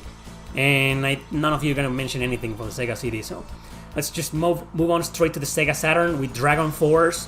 I think Dragon Force is I'm going to use the same argument I used with Tactics Ogre. It's a game with war, with political themes, and with some darkness here and there, but it's a mature plot, right? And that's it. It's not really dark fantasy, not really darkness, blood, political incorrectness in there, you know, it's not really, no. But it's there, right? And the one thing that I can say about Dragon Force is that, just like Terry was saying, it's like Land Grazer, you know, because there's a war going on, and wars and fighting, you know, and all the killing in a war between soldiers, you know, that's pretty much dark by nature. Okay, and finally the Dreamcast. I picked Grandia 2. I couldn't resist. I mean, it's not that dark, right? But I mean, the protagonist, he's an asshole, you know, and then some horrible things happen at the beginning of the game, during the first hour, when you try and go and rescue Elena as her bodyguard, and then the wings of Valmar get inside of her, and then you get Millennia, who's like, she's really hot for Ryudo, and yeah, they don't hide it on the translation, not even on the HD remaster, so yeah, Grandia 2 is naturally a dark JRPG. And it has some dark themes to it, right? But it's not, it's a lot harder game, right?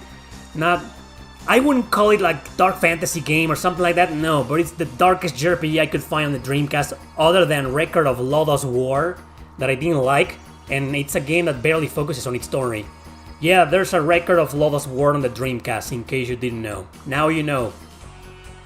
You can stop pretending you care. And finally, the Game Gear, there's nothing. There's only 3 JRPGs on the Game Gear. Shining Force, I guess that one.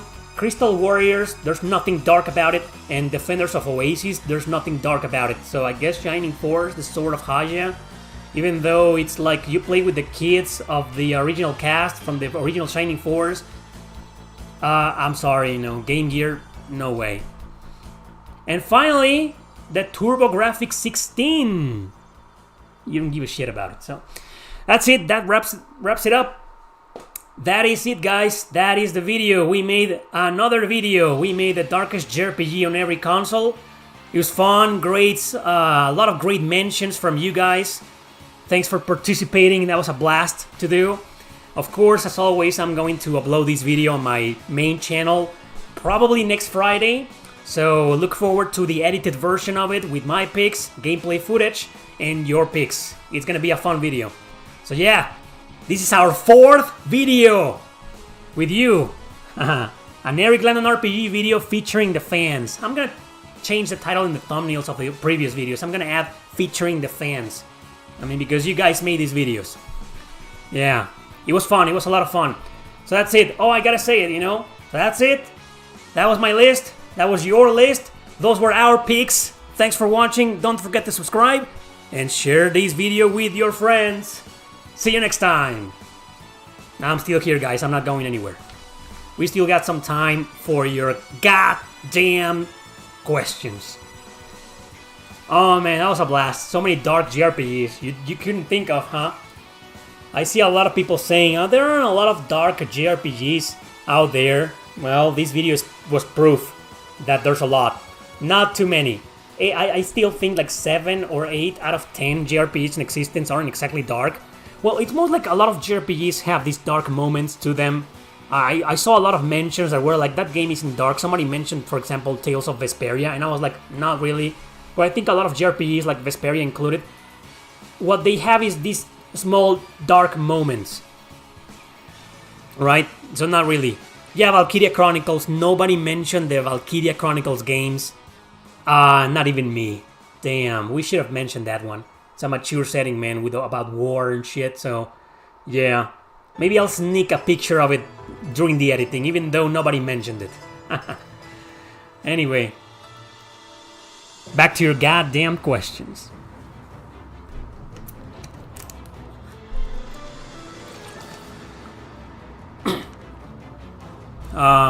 Ender Lilies. That's I haven't played that game, man.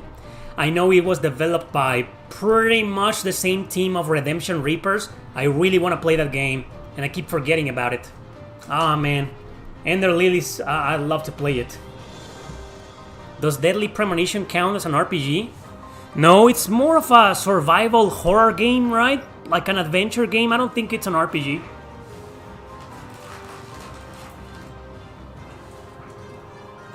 Do you think Eiyuden Chronicle will be on PS Plus Extra? Hard to tell, man. I don't think so. I don't think it's gonna be there because it's gonna be a brand new release and it's an indie game. Well, not 100% indie, but it started off as an indie game. It's got a lot of funding, right? Definitely not a small game. Yeah, we mentioned Final Fantasy 16 when the PS5 segment.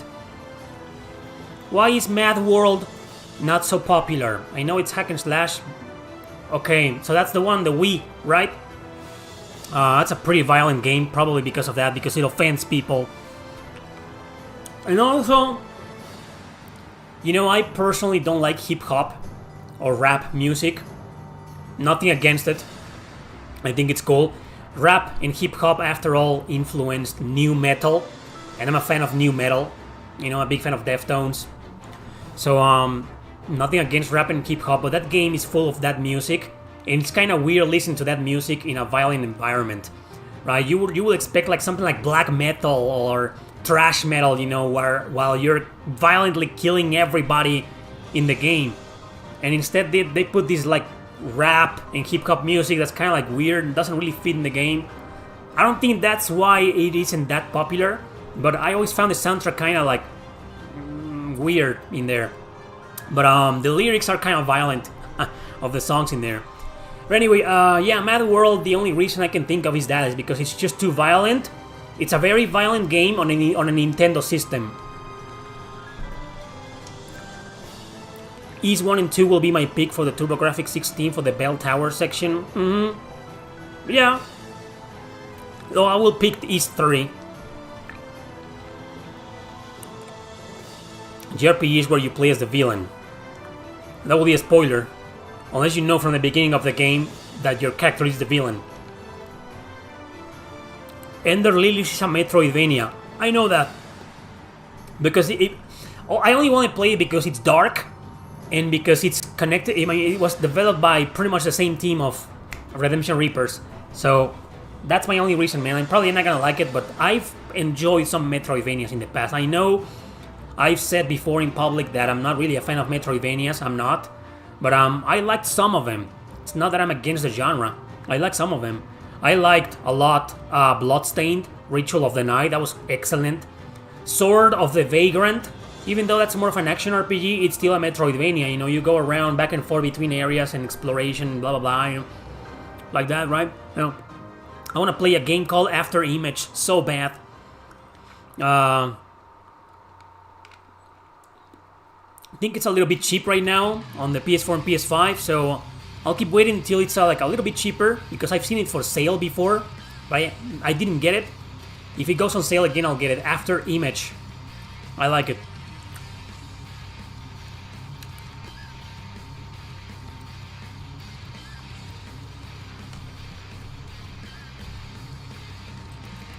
What is your biggest JRPG purchase regret?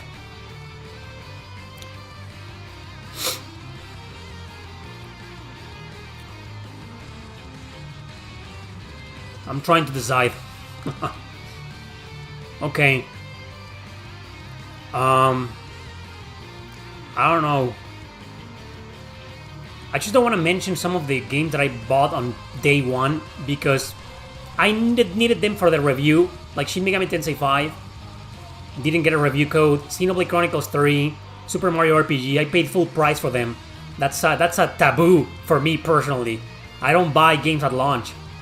But I had to because I didn't get a review code, and those are big games for me that I was really, really interested, and I think a lot of people were expecting me to cover those games, so I had to buy them. But especially Shin Megami Tensei 5, it went down in price like really low, man. And I was like, man, I paid like $60 for it, and now it's $20? Imagine. But nothing can beat this. It wasn't a purchase, it was a trade. I was desperate. That I had a lot of games that I couldn't bring with me from Canada when I was living in there. And including a PlayStation 2 Slim complete in box. And I traded them all for Trails of Cold Steel 4. The PS4 version. Because I needed the game to review it and to talk about it. And because it was out. It was just out, so it was like $70 Canadian dollars. And most of the games that I gave as a trade were kind of like the $10 games. And I told this story before. The guy in the store, he was a friend of mine, and we made some great deals when I was living in Canada. But these last deals screwed me over so bad that I just cut ties with that guy. Now that's my biggest regret. Trading a bunch of games for only Trials of Mana on the Switch and Trails of Cold Steel 4 on PS4. My stuff was like 2-3 times more worth it, more valuable than these two games.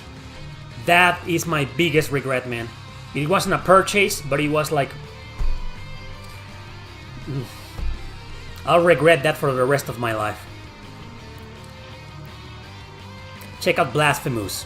Oh, I know the Blasphemous games, but they're like kinda a little bit on the Souls side of things. Kinda like Death Gambit. Anybody play Death Gambit? A bit like that, so I'm not interested, you know. I don't want to play a Metroidvania that's stupidly hard like the Souls games. No. Any Berserk-inspired JRPG? No, there's just the hack and slash games. There's one on PS4 with RPG elements, but I haven't played it.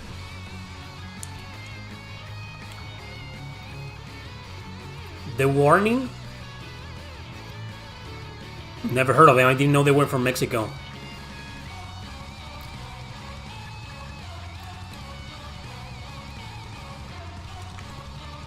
That's a pretty woke comment, Connie. What are the characters in your poster behind your back? That's from Fate Stay Night, the anime. You mean that one, right? Yeah, Fate Stay Night.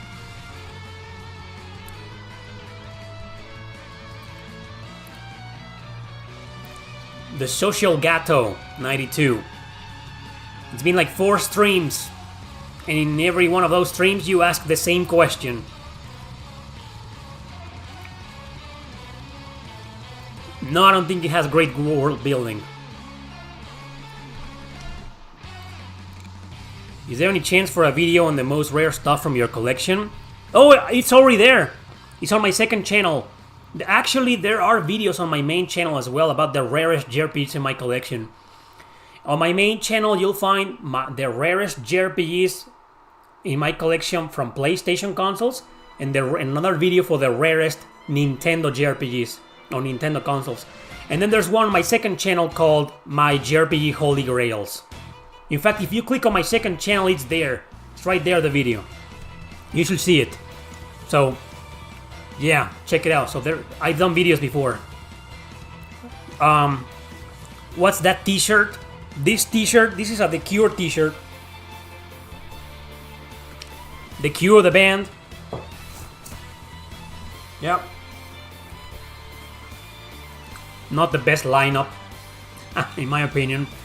But yeah, you got these two guys, right? Robert and... oh man, the name of the bass player. Robert Smith and this guy. This is Chris O'Donnell. Keyboardist, great guy. This is the drummer, the worst drummer The Cure has ever had, and this is Paul Thompson. Simon, yeah. The bass player, Simon. Oof. Last questions, guys. Last questions. The questiones. The questiones. They say that the PS5 is already halfway out on its life cycle. No way, hell, no man. Halfway, no. Maybe next year.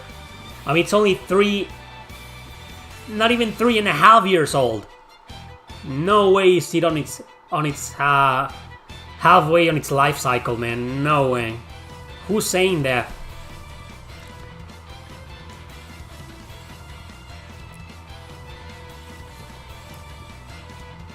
Are you buying Stellar Giat on day one? I don't know.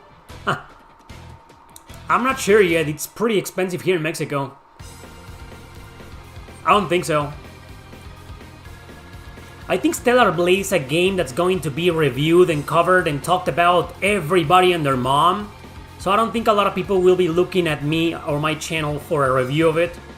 So I have no reason to invest that much, and if I get a review code, miraculously, I'll review it, naturally. But if I don't think I'm gonna buy it on day one.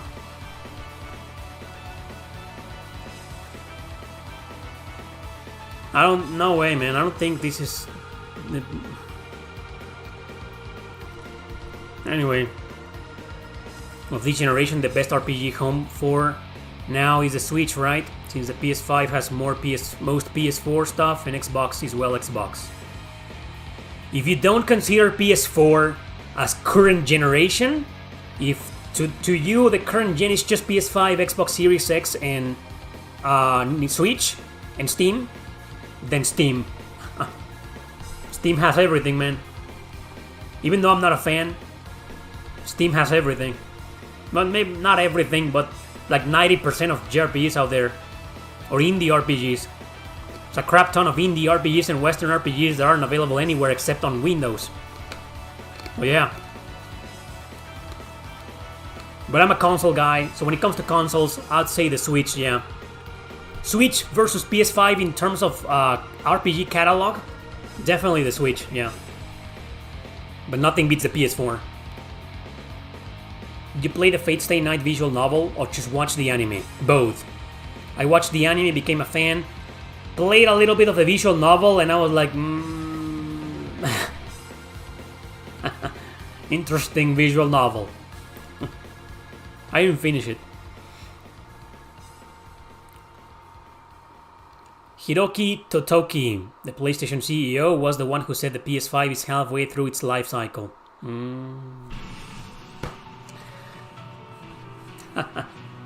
That makes my argument completely invalid then. If the CEO himself said that, then... wow, that's sad. That's too fucking sad. Not even 4 or 5 years old and we're already halfway through. That's pathetic, man. Anyway. World of Horror for PS5. I don't know what that is. But anyway. PS1 or PS2? Which console do you think had more good JRPGs? PS2 for me. I'm a big PS2 fan. I love the PS2. Most of my favorite JRPGs of all time are on the PS2. But also on PS1. It's a hard choice, but I think I'm gonna stick with PS2. Stellar Blade's the game that Wokies love. They're gonna bitch about it for months. Exactly.